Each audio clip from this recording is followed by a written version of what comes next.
बच्चों, मैं बीके तिवारी। पिछले वीडियो में हमने सूरदास जी के बारे में जानकारी प्राप्त की थी। आज आपके पाठ्यक्रम में सूरदास जी के पाठ से ही उनके द्वारा लिखे गए पदों की व्याख्या देखेंगे। बारी बारी से हम सभी पदों की व्याख्या देखेंगे। आज पहले पद से शुरुआत करते हैं। सबसे पहले हम ये जान लेते हैं कि इनका संदर्भ कैसे लिखेंगे।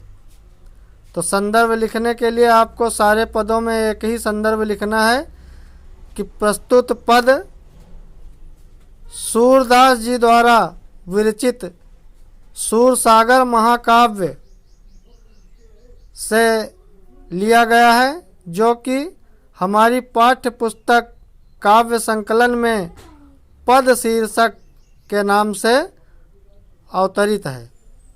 पद शीर्षक से अवतरित है। आइए देखते हैं पहले पद को। चरण कमल बंदों हरि राई,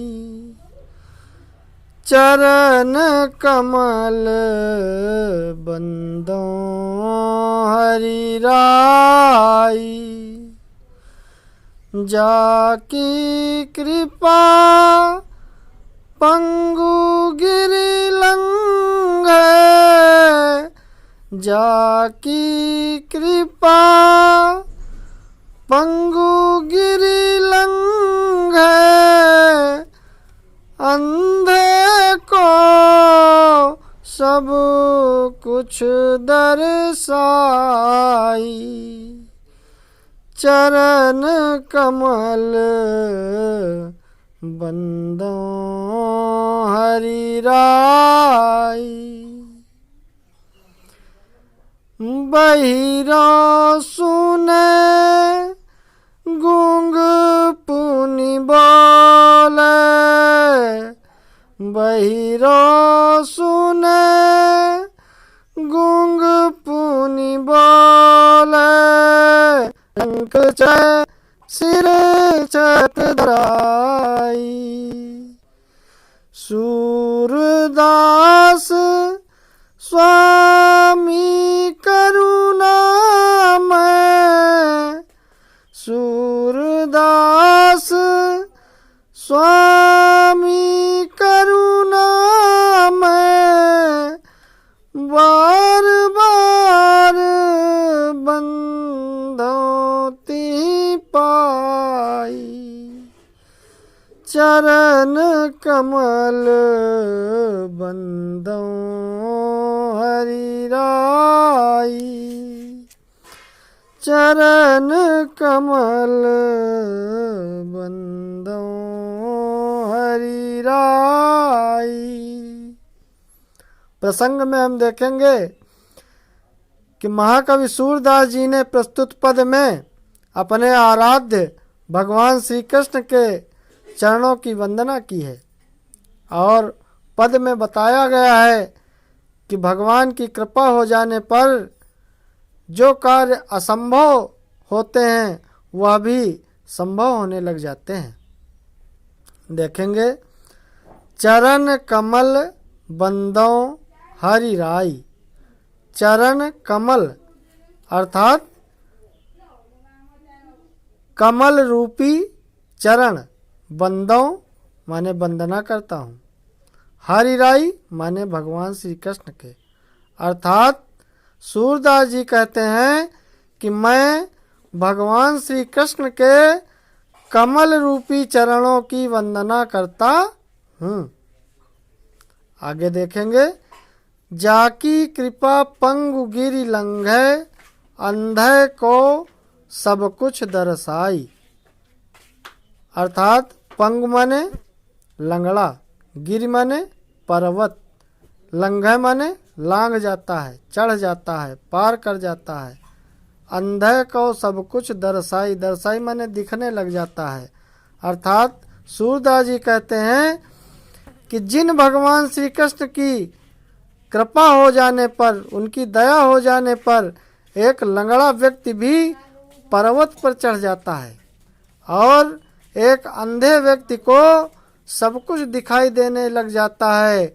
उन भगवान श्री कृष्ण के कमल रूपी चरणों की मैं वंदना करता हूँ। बहिरो सुने गूंग पुनि बोले, पुनि माने फिर बार बार, रंक चले सिर छत्र धराई, रंक माने निर्धन, छत्र माने मुकुट, धराई माने धारण करता है। अर्थात सूरदास जी कहते हैं कि जिन भगवान श्री कृष्ण के कृपा हो जाने पर बहरा व्यक्ति सब कुछ सुनने लग जाता है, गूंगा बहुत अधिक बोलने लग जाता है, बार बार बोलने लगता है, अर्थात बहुत अधिक बोलने वाला हो जाता है, रंक चले सिर छत्र धराई, और निर्धन राजाओं के समान मुकुट धारण करके चलने लग जाता है।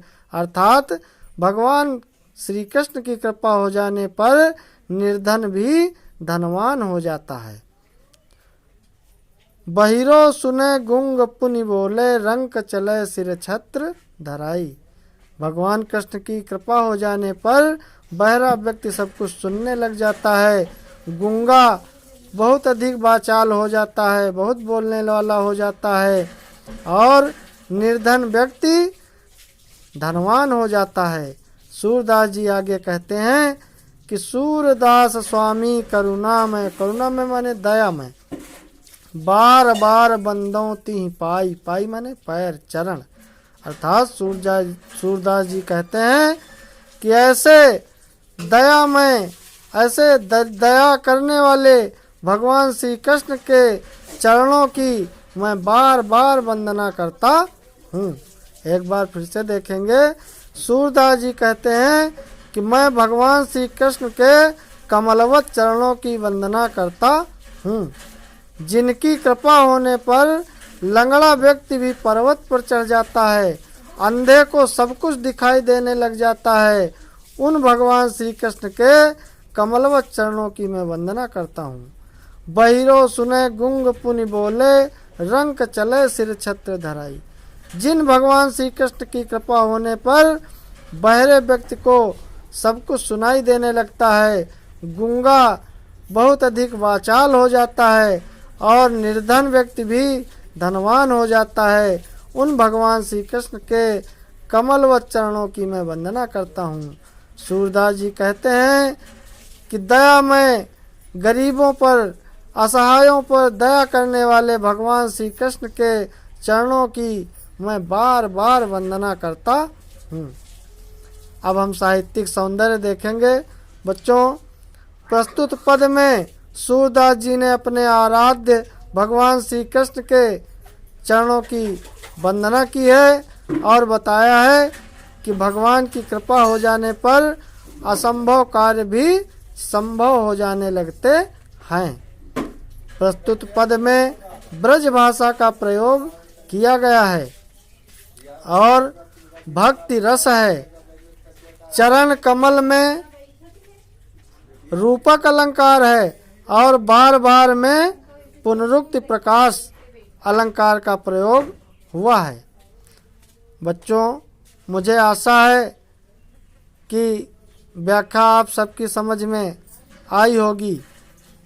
अगले पद की व्याख्या हम अगले वीडियो में देखेंगे। तब तक के लिए धन्यवाद।